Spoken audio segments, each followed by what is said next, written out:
Well, I've been in Israel for 3 months and just started touring around, doing a little bit of working on farms and stuff. And I saw, an ad in a flyer or something, and I thought, well, that's, take a couple days, do some hiking, see Galilee. It seemed like a good way of doing it.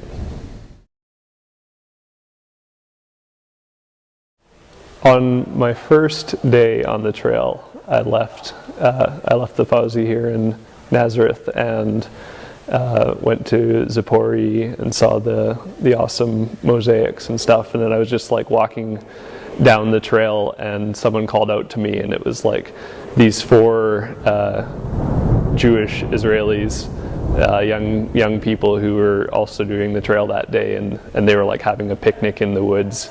And so I sat down and had some tea with them and stuff like that. So it's cool, like, there's not a lot of people doing the trail in December because, potentially it could rain or something like that. And so it's nice to be able to, like, when you meet someone, it's like, hey, how's it going? And then you have to, like, sit down and have a chat and stuff. So that was cool.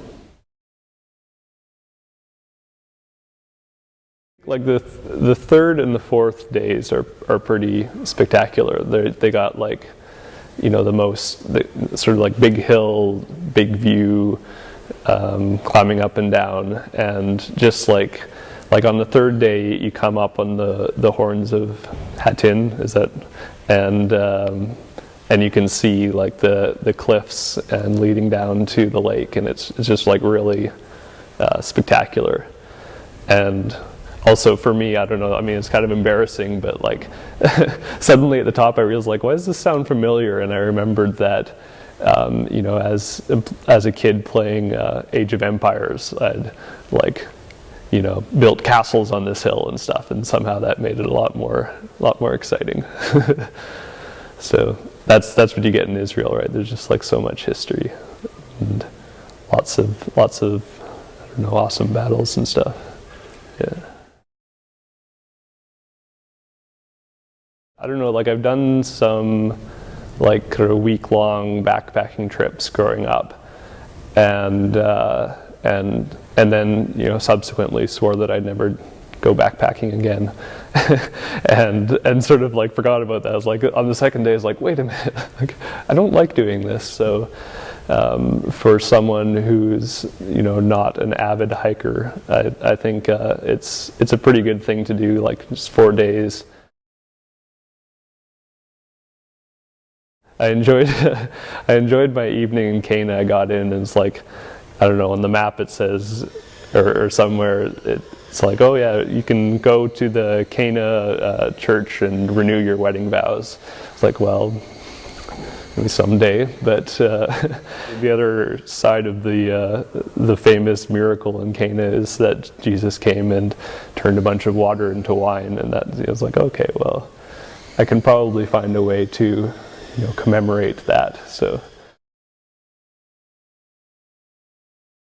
yeah, I think as I was preparing to head out, I thought about Jesus sending out his disciples, and so like if you're going to do this like authentic, right, then no bag, no money, no extra shirt, no bread for the journey, no staff. That's what he told them, right? And like go out into these towns and heal the sick and raise the dead and cast out demons. And like I'm just imagining like these guys walking into town. It's like, okay, hi, I'm Bartholomew. Anyone sick? Anyone feeling a bit sick today? No. Okay, maybe try the next town. That'd be really intense, and I mean, you better be able to pull that off, right? Like, you better be able to heal the guy if you're walking around in the wilderness with no food or money, and you need a place to stay tonight. So. And then Jesus tells them, like, I can imagine, like, so what if they don't take us in? It's like, then shake the dust off your feet on your way out. I'm like, okay, well, all right, that would be quite an experience. So maybe next time I'll do it that way. make sure you bring a camera.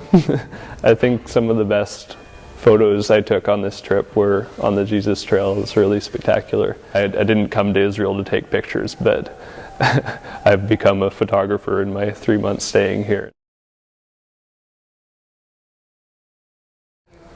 I would recommend the Jesus Trail to other people. It is an excellent experience, and yes, I would.